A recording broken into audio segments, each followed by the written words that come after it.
ষষ্ঠ ପାଳିର ନବୀନ ସରକାର ନା ଷଷ୍ଠ ପାଳିର ସତ ପରିବର୍ତ୍ତନ?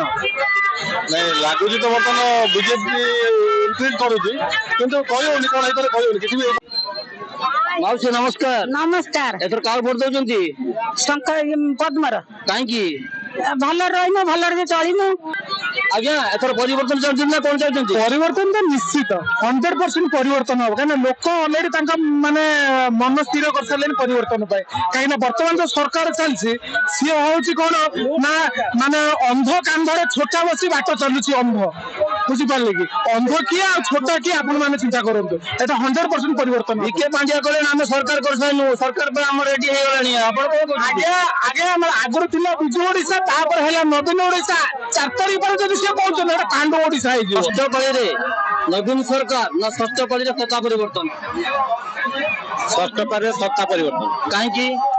ନବୀନ ସରକାରରେ ବହୁତ କିଛି ମାନେ ଦୁର୍ନୀତି ହେଇଛି, ବିଶେଷ କରି ଆମ ଓଡିଆର ଅସ୍ମିତା ଉପରେ ବହୁତ ପ୍ରଶ୍ନବାଚୀ ସୃଷ୍ଟି ହେଇଛି। ଆମ ଜଣେ ତାମିଲ ଆମକୁ ବର୍ତ୍ତମାନ ଶାସନ 5 ବର୍ଷ ହେଲା ପ୍ରାୟ ସେ ଶାସନ କରୁଛି। ତେଣୁ ଆମ ଓଡିଆର କେହି ଜଣେ ଓଡିଆର ମୁଖ୍ୟମନ୍ତ୍ରୀ ହେବା ଦରକାର। ତେଣୁ ଆମ ଓଡିଶା ପାଇଁ ଗର୍ବ ଓ ଗୌରବ, ନିହାତି ସତ୍ତାର ପରିବର୍ତ୍ତନ ହବା ଦରକାର। ଷଷ୍ଠ ପାଳିରେ ନବୀନ ସରକାର ନା ଷଷ୍ଠ ପାଳିରେ ସତ୍ତା ପରିବର୍ତ୍ତନ? ନବୀନ ସରକାର ଭାଇ ବିଜେପି ଆସିବା ଦରକାର। ଆଜ୍ଞା ନମସ୍କାର।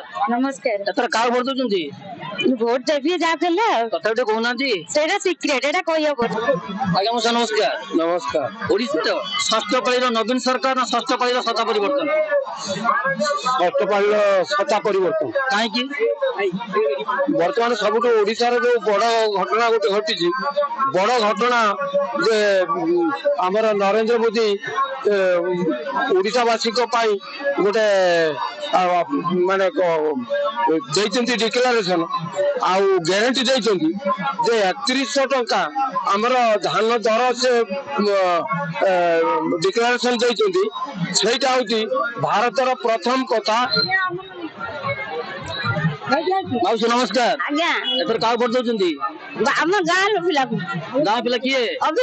ଅଭିମାନ ସେଠି। ଆଜ୍ଞା ଏଥର ଫୁଲ ଫୁଟିବ। ହଁ ଫୁଲ ଫୁଟିବ। ଭଣ୍ଡାରୀ ପୋଖରୀ ପାଇଁ କାହାକୁ ଭୋଟ ଦେବେ?